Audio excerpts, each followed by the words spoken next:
Are you ready to shake out those family trees? Wow! Yes! It's Linda and Gina. On the Twice Removed podcast. Hey, we're back again. Did you miss us? We missed you. I'm sure they did. I know they did. It's Linda and Gina with the Twice Removed podcast. And I'm going to give the floor totally over to Linda unless I have a question or two, because she did something so phenomenal and it kind of just blew me away. But the way she breaks it down, it's like easy breezy lemon squeezy until you see this thing and say, no, hell no, there's no way. So what did you do, Linda? Well, in observance of the 100th anniversary of my grandparents, I decided, you know what? I think since my mother was a photo hog, meaning that she took every photo there was, there's a chance that my cousins and their children will have absolutely no idea what some of these great grandparents looked like or anything like that, or know anything about them because their siblings were, or their parents were younger. They were the younger siblings in my mom's family, so they may not have gotten the full story. And so I went ahead and decided to make this little book. It's 180 pages. And it took me a few months to scan all the photos that I wanted to use that I thought were important pictures that people should have in their collection and whatever. And I decided that I was going to make it print only. I may have to go back on that because printing copies of this book out with some color in it, to keep astronomical. Yeah. So it's $42 to print out 180 pages front and back in black and white. But what a beautiful thing to display on your coffee table or whatever. I mean, right. But you still have to have the cover. You still have to make the cover because this is you making it DIY yourself. Yeah. So I bought a color printer, laser printer. And because of all the pictures, it really hogs toner. So I'm not going to be making tons of them. But what I did was I just, I gathered some of the best pictures I could find and, just wanted to put it together. And this was originally just supposed to be for my last uncle that I have and my first cousins in Germany, just because. So I went through and I found all of the coats of arms for each family head that is in my direct line. And that was fun. This one I faked because they didn't have one, so I made them one. Oh, okay. Why not? But anyway, so some of the little stuff that I found while I was researching and some of the stories that just wrote themselves, I went ahead and made special pages for these particular people. Like I have a, she's the 3 times great grandmother who was born in 1808. And she had 14 children at least. Wow. And we've talked about her before on a past episode. And it's like, well, what the heck was going on here? Because, they couldn't get married necessarily unless they could prove that they could afford to. And that whole thing. But she had 14 babies. About 6 or 7 of them made it. And one of them was my 2 times great grandmother. Now, is that picture a census or is it a birth certificate thingy or baptismal thingy? This is from a Catholic church in the village that she's from, and they kept track of the births from baptisms. So she has, just so I can describe, and I don't know if you'll put anything up online so they can see. So let's exactly describe. Like so she has it laid out with the pages from that church that she got, and it's clear enough to read and stuff, and it's great. And then she has, describing her earliest known ancestors, and so it's just, oh my God, I'm blown away. Well, and also please note that this is a regular, copy paper size. Letter size, okay, right. But it's horizontal. Got ya. And so it's bound on the short end, so that you have all of the space, so that you can make the pictures bigger and the writing bigger. And as we go along, it helps. Hang on. Do you hear the street sweeper? No. Okay. then we can go. And you know what? Don't be afraid of the landscape section there. The landscape printing. It works. Vertical. It does. Look at this. You know, and then so I have like the baptism records from my great-grandfather and his two full-blooded sisters that were born to that Katharina. And these are all free for you guys to use and take and stuff. If you can find them, go to the churches. And some of them you have to find elsewhere, you know, and without going too deeply into the research part of it, you know, you just need to prepare yourself for this. It's just like, okay, I'm going to organize this, and now I'm going to write down what I'm putting for each branch, and where am I starting? I'm going to start as far back as I can go, and is there a good story? At least have the dates, you know, and maybe if you have pictures, that's great too. But this one, I didn't have pictures for these two great-grandmothers, 3 times great and 2 times great, so I used silhouettes from the internet that looked like too. Women from that time period, you know? It's neat looking. So you can just use that, something like that. And, you know, so as many records as I could find that people would want to know and that told a story. And she finally found the love of her life. And my great-grandfather was adopted by the man that she married. And one of the sisters, the other one was already spoken for somehow. It's so confusing and wild with this whole story. And then some conflicting data that I found too, and some proof that I found of who the actual birth father was of my great-grandfather, and in the research that went with that. And the travel was so unusual about this 2 times great-grandmother. It was 1840 is when she was born, and by the time she made it to my mother's hometown in the Rhineland-Pfalz part of Germany, she was 35 years old or so, and she had traveled to all of these cities. And it's like, why would a woman travel through all of these cities back in the mid to late 1800s? Well, it had to be because she was following a man. Oh, see, it started long ago. Yeah, and because really, she wouldn't really be able to live in those towns as a single woman. Yeah, it wasn't for work. So well, she had to work because I found her. Could she have been like a housekeeper or a nanny or something? Well, if you like had a place to go and had a job, and that's what I thought. Well, maybe she just got a job in this other town that's close by. But you can see she started in one town being born, and then by 1862 she was in another town. Well, that's where she dropped a baby, and then 4 years later she went north from her hometown and had another baby. And then she went within the year way out of the way to have another baby, and then goes west for 220 kilometers, and that's where she lived and died. Why? Why did she do all this traveling, and how could she in those days? And so she was not married? Not at the time.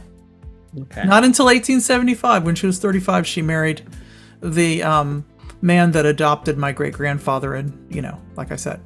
So that was it, and so that's how I discovered that she was following the soldier. And I already knew about him because my mother said that her grandfather was adopted by somebody, and he loved the new father very much, but the original father was in the military, and he had a very important job in the military in the 1860s and so forth. So that already made sense. So I kind of was on that trail, but I didn't know his name. But I found the name on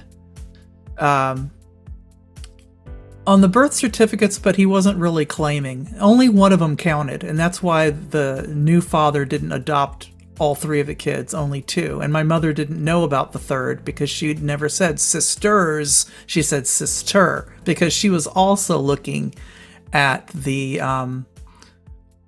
marriage, because it automatically adopted the 2 kids in the marriage. It's all in German, so it's not like you can look at it and say, "Oh yeah, there it is." But yeah.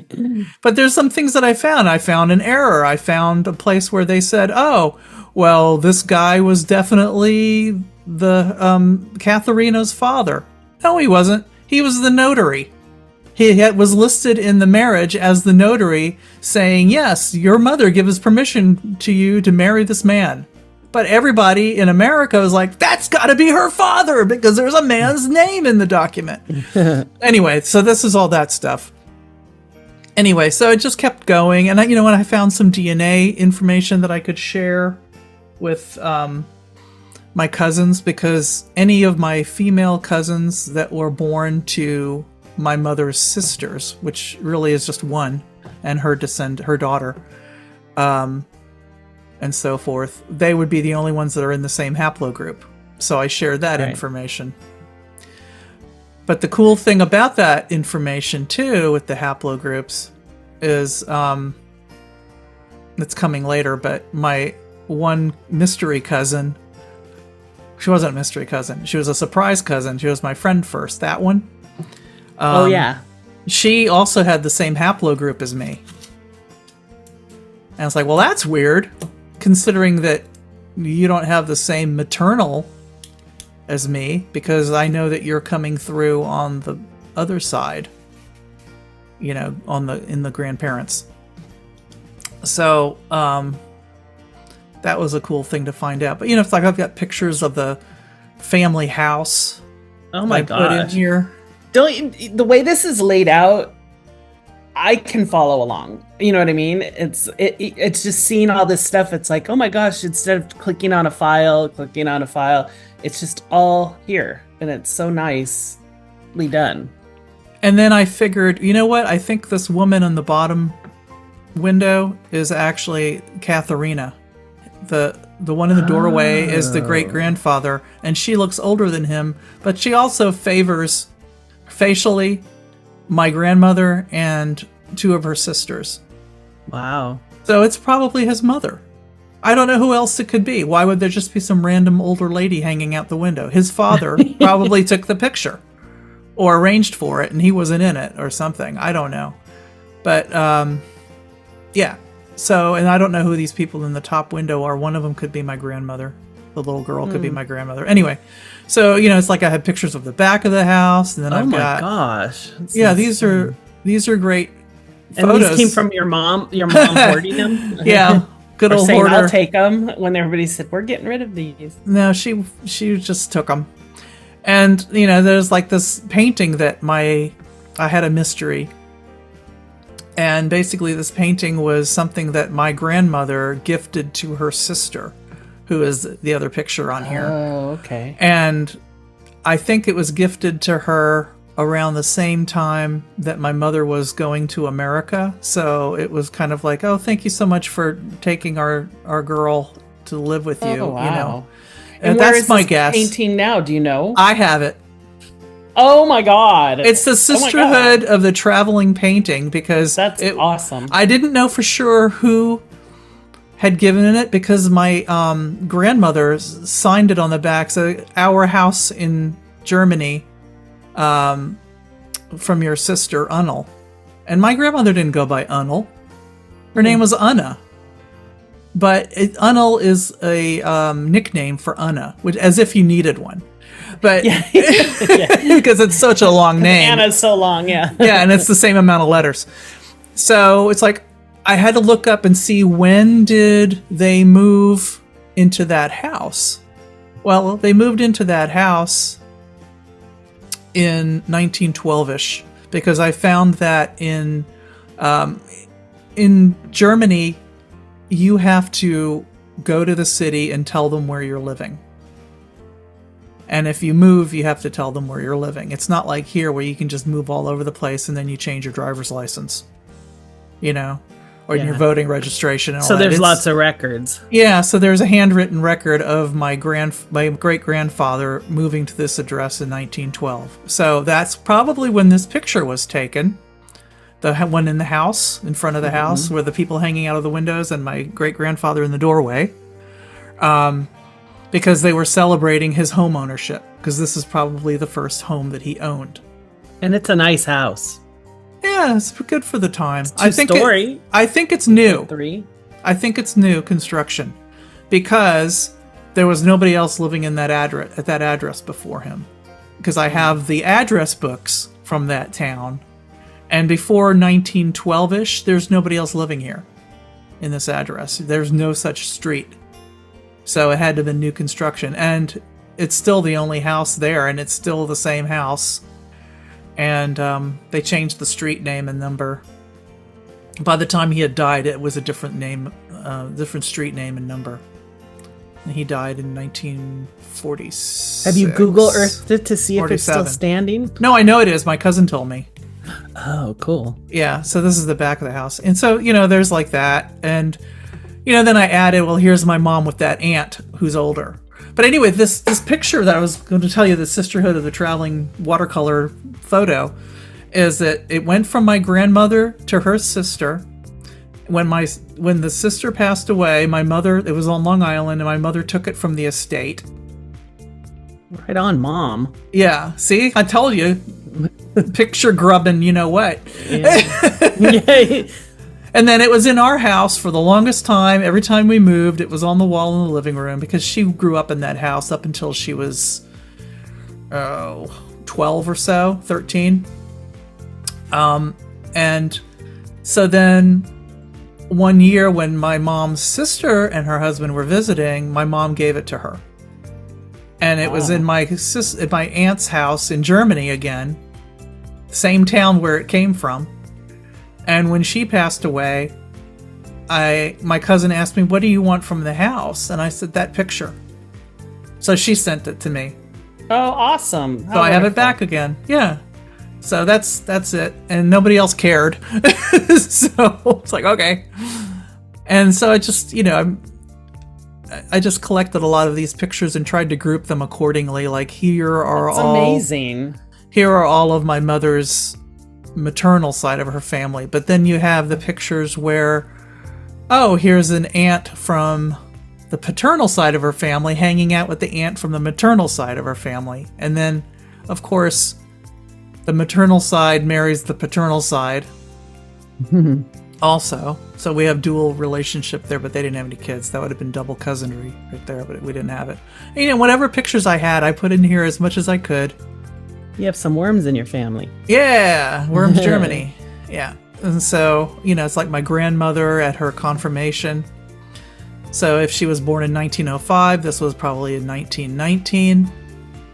And is that her confirmation? It's her confirmation picture. Yeah, so and she's got a picture of her in her confirmation outfit, and then the paperwork from the confirmation. No, the paperwork is actually her birth certificate. Oh, that's her birth certificate. I lied. Yeah, well, you can't read German in that handwriting, so I don't blame you one bit.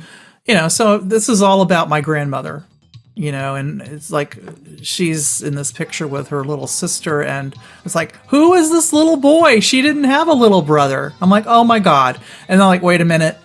It has to be her oldest brother's son. And of course it is. He's the right age. I'm going to have to just say it's him. And then, and then I have pictures of my mother's little brothers, and their children probably don't have these pictures. So this is the kind of thing, that I just want to make sure that everybody has a copy of it. And all these little boys. It's amazing. Yeah. So just cousins and aunts and uncles. What was the hardest part for you to make this book? Printing it. Printing, really? Not researching it or compiling it and all that stuff. Well, the compiling it, scanning, there's nothing's really hard. The research is hard because you want to make sure it's right. If you got a good scan right away. Right. Yeah, so just organizing it, you just want to make sure that because I did all of this in Canva. Oh, okay, okay. So I have 180 pages in a Canva file. And then I translated it into German so that I can send it to Germany. So how long did it take you start to finish, you think? How many hours did you spend, or how many days did you I could have ended it a long time ago, but I wasn't steady on it. I don't know. It's just as I went, I would just do some. And I changed my mind a few times in between too before I went too crazy with getting things on there. So, but the good thing with Canva is that you can set up a new file and then just copy and paste over. And you had never done anything like this before, right? So, well, of course I have, but you know, anybody can do it on Canva. Yeah, so the amateur of the amateur could do this. The amateur of the amateur. It's like I have in this other page now. We've started with my mom's paternal side, and I have a picture of 2 times great grandmother who was born in the mid 1800s, and there's also a picture of a necklace next to her, and she's wearing the necklace in the picture. And where do you have the necklace? I have the necklace, yeah. Oh my gosh, you're insane.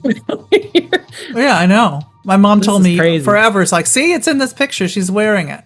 Don't let anybody tell you hoarding family stuff is not cool, because this is pretty darn cool. Yeah, and then the marriage certificate. No, this is the birth certificate of my great-grandfather, her child. And then it's like pictures. It's like there's a 50th wedding anniversary of the 2 oldest people in this picture. And 3 of their sons, and the 4th son is in America, and his wife is there. And then there's another lady there, or 2 other ladies there, and they're the wives of the 2 of the other sons. So, you know, nobody else has this picture. Mom has it. Oh, Linda has it now. yeah. And then I went back and now it's like, everyone has it. And so these coats of arms that are like separating each section, it's like the marriage of, right. You know. So okay, I had this storyline, and there's a whole section of my people that were born on the Weinstrasse, in Neustadt Weinstrasse area of Germany. So they were winemakers? Yes. Most of them, yes. Good. Yeah. And then that's when I discovered that if you got bottles of wine stacked up there, I'm questioning. So. Well, no, I don't. Okay. But anyway, that's where I discovered that my 3 times great-grandparents died and left orphans behind. And, you know, so there were 4 kids left behind. One of them was 18 at the time, and the 16-year-old was my 2 times great-grandmother. Oh, and, yeah. So I have the story of all of that I found in the newspaper. So did they all stay together? Or they stayed together in the same town until they got married. Okay. One of them jumped ship and came to America when he was 17 years old. Wow. And I've not found any record of that except for him arriving. And yeah, so that's still being looked at. But all these public notices, you know, it's like what was left behind in the will and all of that. And that's what's like, okay, this is crazy. This is a crazy story that nobody ever told me about. And then, so that family, this is where the curiosity of that cousin who was a friend first. Right. Where we both had the same V haplogroup. And it's like, I know she's not on my maternal side. Why is this coming up? Well, she's on my maternal side, but she's not on my mother's maternal side. So why does she have that same haplogroup? Well, it's because the families were from the same tribe, apparently. I can't see any connection to where my grandparents were related to each other, except by this haplogroup. But the cool thing about her being in this haplogroup is that I know that my grandfather was also in that haplogroup. My grandmother was, I know that because I am. So that means that my grandparents were in the same tribe, or come from the same tribe. And can you repeat quickly what haplogroup means? And the haplogroup is the mtDNA that is carried and passed down from mother to children. Now, mother to son or just mother-daughter? Mother to children, but but only mothers can pass it down, so automatically the son doesn't pass it down. But my mother still had it because her mother had it. Right. And you have it because your mother had it. Right. So it's just interesting that shows that they're from the same tribe from Africa, from the same, from the same mother. Anyway, so I have the direct line that I did too. The direct line of Sarah Oler, who is the 3 times great-grandmother, and all of her descendants. And my one cousin, who is on here, the friend cousin, and then all of the females that would have gotten that haplogroup too, that are my second cousin line, and so forth. But yeah, and I was missing this one. I'd had no idea what happened to this one aunt. I still don't know when she passed away. But my 2 times great-grandmother's sister, the older sister who was 18 at the time when the parents died, I haven't found out when she'd passed away yet, but I finally found out that she did marry and had a female child as well. But I don't know if that girl had kids. So it's still under, it's never finished in genealogy. It's just Volume 2 coming soon. Yeah, so this is that's why I made this kind of like a celebration of their union 100 years ago in October of this year. And then we move on to another set of another couple and all of their descendants. Whatever I could find out. I could not find out when this one 3 times great-grandmother was born. All I know is that I have her confirmation. And what did we learn earlier?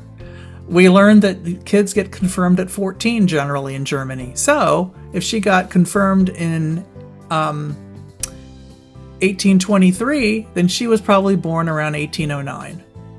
Don't know when she died. There's records missing. I don't know. Haven't found them yet. They may pop up. You never know. That's how that goes. But she's on here as confirmation July 1823. And how'd you find the confirmation records? Digging. That I found.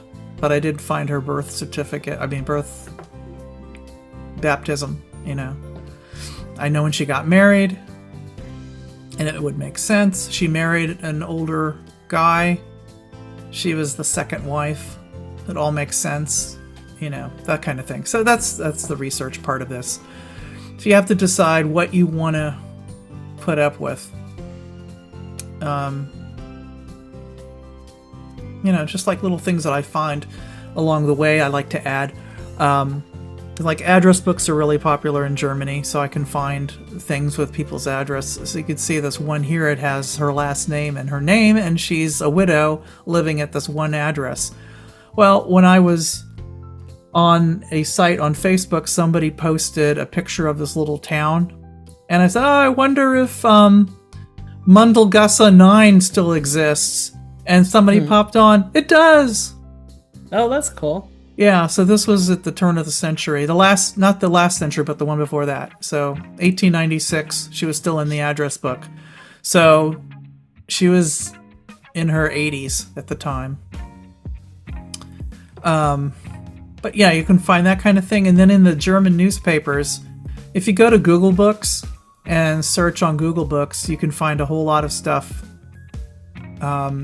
And then you can use the Google Translate to translate it out. And, I found an advertisement where the same 3 times great-grandmother and her husband were pouring wine, and they also were serving boiled meat this morning and fresh sausage in the evening. Yum. Yeah. Boiled meat and wine. Okay. Yeah. Tastes change over the years, but I don't think I ever would have liked that. But it just goes and goes, and it's like whatever pictures. And the cool thing is before you do anything of this, it's like if you have pictures, that's great. But it does not hurt to ask second cousins or third cousins who are older than you specifically, because I only had this one picture of my 2 times great-grandfather when he was old man sitting in this chair. Well, over the last few months, I gained a picture of him from when he worked at the railroad, when he was probably more like in his 60s instead of in his 80s. Because And I verified it was him because the two people that gave me the picture are not related in any other way except through him. So it's definitely him, That's cool. And he looks like him too. I mean, Yeah, it does. So, baptisms. And then I have a picture of a watch that belonged to that same grandfather. And look where the box that it's in has my second cousin in New York has this. So that's great. The original box. Yeah.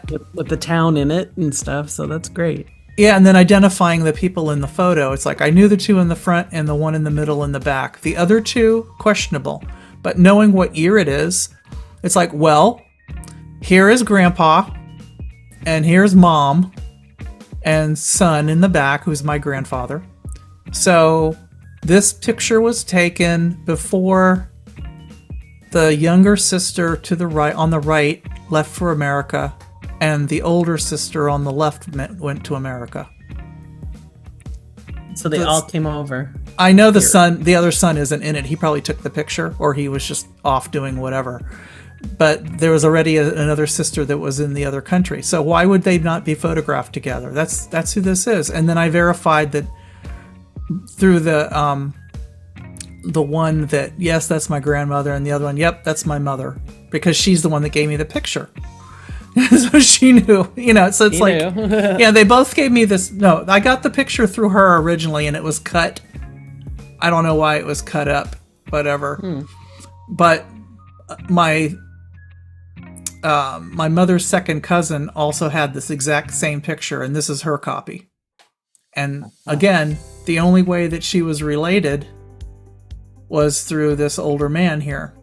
And this picture was probably sent to the other daughter that lived in America already. That's how she got a hold of it, because my great-grandmother, who's seated in this photo, most likely mailed her a copy, because it's her sister. She wanted, there's Pops, he's still looking okay. Here I am with the last three kids, or three of the last kids that are still here, blah blah blah, so it's like you have to figure out, well, who's in the picture, and what is going on here. And then I have these other pictures that I got from my friend cousin that I could add to this now. I already had the documentation, but now I have pictures of them because of her, and her great-grandmother was the older sister to my great-grandmother. And this is when her grandmother emigrated, and she went to live with the sister of her mother's. So anyway, this is my cousin right here, the one on the right, the color picture, Gina, you see that? Yeah. Anyway, it's amazing. It's wonderful work. It's a wonderful collection. Yeah, and it's funny too, because you can see these pictures. This is a sidebar, but this one picture of this woman in the coat, that's her mother, and she looks so much like my mother's younger sister. And it's like, it's like, well, we have to be related. Look at this. Exactly. Anyway, so it's like I didn't have these two pictures before I asked for pictures. Oh my God, what is she doing on the right? Yeah. These are this treat that they made. They had a candy factory. And basically, it's a marshmallow on a wafer dipped in chocolate. Oh, hello. Yeah. Only it's not a hard marshmallow. It's like air. I hope you have this recipe. And no, it's not something that would be easy to make. Oh, gee. Yeah. It's, it's just those pictures, the fact that they had a camera back then, too. Mm-hmm. And have such documentation. Were they of wealth because of that? No, it just was important because they had people that were living in another country that they needed to send. Yeah, like I never saw this one picture before in my life. It's something that my cousin had. My second cousin gave to my first cousin once removed, who I'm in touch with daily now practically. And basically, my grandfather is in this. He's the older boy. Cool. And this picture was taken, assumingly, right in advance of not the oldest sister, but the second oldest sister going to America. Because their mother wanted a picture of all of the kids before they left. And yes, she saw her again, but 2 of the other kids she never saw again after they left. So she knew what she was doing. And I got grandfather at his, I don't know what this was. It couldn't have been his confirmation unless he was like a super brilliant kid. This is just a little boy picture. It's amazing. It really is. Congratulations, Linda. This is just phenomenal.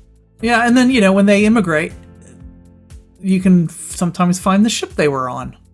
See, that's so cool. And with the documentation of it. And that's that kind of thing, it's just the placement. And here's the one little girl that was in this other picture. The one in the back. Uh-huh. This is her. Oh, look at her. And her immigration. And Go on, kitty. Yeah, and this is one of the people that she came over with. I always thought that she came over by herself, but she didn't. So, and then you find pictures. Yeah. It's just the pictures are really important. And then you find marriage licenses or certificates and whatever that you can find. Like New York's great. And there's a lot of places that you can find through reclaimtherecords.org. It's an organization that's going back and it's like basically beating up the municipalities and say, look, these aren't your records. They are our records and we want them. Oh, awesome. So what is it called again? Reclaim the Records. And a lot of them are available on archive.org. Okay.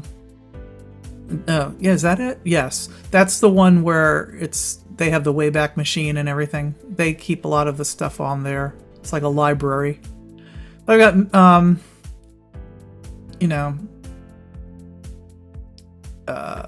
what do you call it? The, what is it called when you're having to register for the military? Yeah, draft stuff. Draft paper. So I got some of that from relatives, and you can find things, people's marriage records, and just family pictures, and another house, a different house that my people grew up in. They like to hang out windows, didn't they? They still do it. It's the community patrol. Yeah. And see, they took another picture. It's like when this middle person emigrated, this is the picture that was taken because these were the last 3 children. Because there was a huge gap between the first child and the second child to leave because there was a world war in between that nobody counted on. Yeah. So this little girl was in America practically by herself. Her father was there, but they didn't really live together. They didn't have a household or anything. She worked in a household. So there was like this huge gap. And then just like all of these pictures, it's like the last remaining son to leave. This is probably the picture that was taken with him. My mother's in this picture. She's the youngest, and then my uncle and my grandfather. Yeah. And this was the family that was left at that time, before any more kids were born. And you can just look at it. It was a very, very small family because everybody had left for America by 1926, except for this one brother. And he was on his way. And then he left. And then this is him leaving. See, so I kind of did an order like that. And this is him being in World War II fighting against Germany as an American now. So we had some of that happening. So these are the kind of things. And I found another thing about this one uncle who was fighting for his citizenship because somebody was saying that he was a Nazi sympathizer, but he never even lived there during that time. He was already in America. Oh, wow. And, it's like, why would you say that if you wanted to be a citizen? Yeah, people. you know. Right? Yeah, exactly. Take me in. I love Hitler. Wee. No, thank you. Yeah. And then, you know, it's like, then it's like their actual immediate family, my mother's siblings, her parents and her siblings. I did like a little mini tree. I didn't want to make it too elaborate. That's but just neat. there's a picture of With the photos. everybody, Yeah. you know. But there's 8 kids. And then this is a family photo that my cousin actually had also, but I had a better copy of it because Mom stole it. And Of course she did. yeah. Five finger Louie there. Yeah. And you can see this picture. She's wearing that necklace. Oh, yeah. Yeah. Wow. Yeah. But look at those froze. You got some hair there for Yeah. sure. Yeah. Yeah. It's the great grandfather's side. But Morehouse. Yeah. And just, you know, pictures of them through their lives and all the kids, all the little baby pictures that I have. See, it's not fair that the children don't have these pictures. True. And it So- keeps them interested, you know, and it might turn one of them into a little genealogist themselves. Well, carry that's what on. we're hoping for. Of Yeah. course. My mother is photographed with her older brother practically in every photo. Because, you know, if you were going to take a picture, there better be more than one person in it most of the time. This might be really boring for people who are listening, but it's just, you know, you're setting up each couple, each sibling and their, you know, whatever you have. And these wedding pictures are something because there's like, my cousin must have been flower girl in like, I don't know, at least 3 weddings when she was little until she got too big. And you can see all the faces. It's like, I think I know who that is. I think I know who all these people are. Very cool. Yeah. So, can people come to our site and drop you a line to ask you questions about formats and stuff? Yeah, I mean, Are you just- up for that? Sure, but you know what that's so easy about Canva is that you can just pull a photo in and place it in there, move it around, and let it sit. And this is also, I took the opportunity of getting photos that I didn't know who was in them. And it's like, who is this? Who do you think's in this photo? What makes sense? And I know 2 of them for sure. I know the third one might be my friend cousin's grandmother. But chances are these are all people that my grandmother knew from when she came to America to visit in 1964. Her sister-in-law rounded up the girls. So I'm thinking that that's one of those pictures. So I'm trying to find out. Is Yeah. back. Yeah, they all knew each other from the town they were from. That's cool. And then the actual 50th wedding anniversary, which I actually got to go to the party when I was a kid. Oh, neat. Anyway, so, you know, and then this picture shows up. It's a wedding picture. And once again, asking family for photos. It's like, do you have anything from, like, before 1940? Yeah, take them all with pleasure, and you guys will open up a treasure trove for sure. I mean, this one was sent to me through Facebook Messenger. And it's basically the wedding of my second great-grandfather to his second wife. And my great-grandmother was already born, so this is not her mother. But I know what she looks like now, you know? And this is him. This is the great-grandfather that I only saw as an old man. I saw this picture, I'm like, oh, that's what he looked like when he was young. Oh, okay. Yeah. So that kind of thing. And then here's another one of those pictures. This was a postcard that was sent from the family, from the one sister who's sitting down, sent to the one sister that was already in America. And the note on the back is basically saying that. And this is in 1913. So if you go by age, who's in this picture? Well, I think I found my friend cousin's great-grandmother. And she's the one all the way to the right.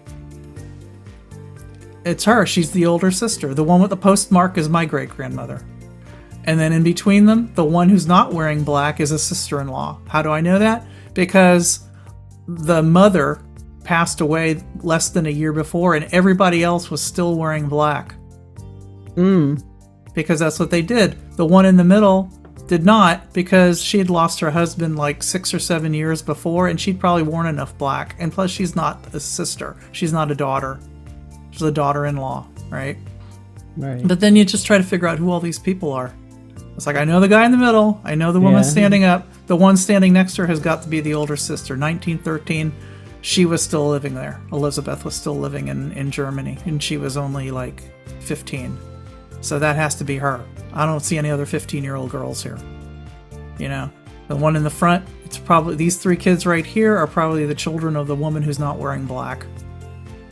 The guy on the side, on the left, is probably my grandfather, because he was deaf, and he looks like the only one who's not paying attention to the person that says, okay, get ready for the photo, because he couldn't hear.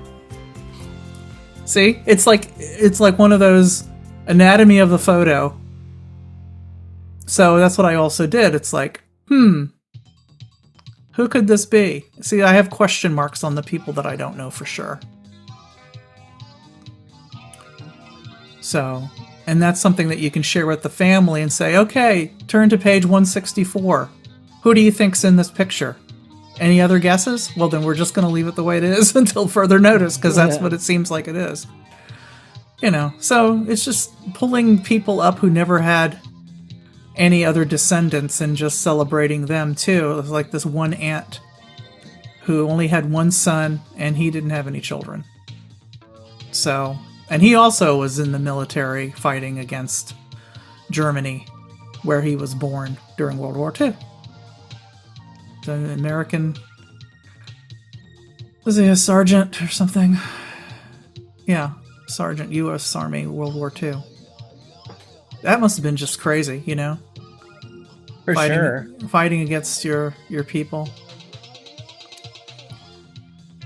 Yeah, so pictures that I never saw before, plus pictures that I've had, and just sharing them out so that everybody has them. And here's like another mystery photo. And you just look at this photo and it's like, well, I know one person for sure. I may be able to guess at the one in the middle, in the back. And then these other 2 here look like me and my cousin from 100 years ago when we weren't born. And then just nice old group photos that other people may not have. Just make them nice and big. So if this did appear as a PDF, somebody could say, you know, I think I want to hang that on my wall. And they could just cut it out and hang it on their wall if they wanted to. There's another one. I just went ahead and made them, you know, practically the size of the paper. Cool. Yeah. Oh, well, you can see details. Yeah. Which is group nice. Photos. And you might hit on something, seeing a detail that, you know, if I saw this picture and I was like, oh, that necklace, I know what that, you know, or that brooch, I know. Yeah. And just knowing some of the relationships between the people that you're talking about. It's like, well, why are these people sitting here together? You have one woman sitting next to another woman who are not blood related at all, but they're both related to my mother. It's because they arrived in the country around the same time, and they knew each other from the old town, and the woman in the center back, nobody can see this, of course, became the godmother to the girl that my mom is sitting next to. Wow. Yeah, they were not related any other way. So it's like my mom is related to everybody in this photo except for the one guy who's closest to the camera. She is a hub, that's for sure. Yeah. Well, yeah, because she's, yeah. That's why she had every photo there was. Yeah, exactly. But anyway, so making one of these, I would go to Canva. You can do it for free.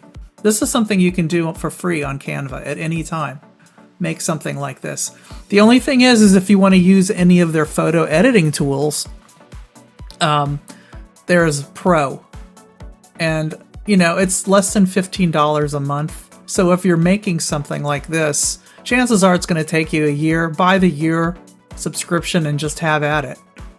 Yeah, or compile everything and get it, you know, pretty much in order that you're going to put it in. Yeah, and you can rearrange it, and then every once in a while, if you don't trust the system, export all of your pages to either a PDF or individual PNG files that are super high quality.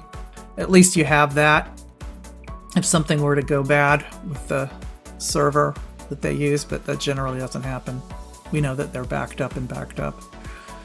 But yeah, and just organize your documents and you can make something like this.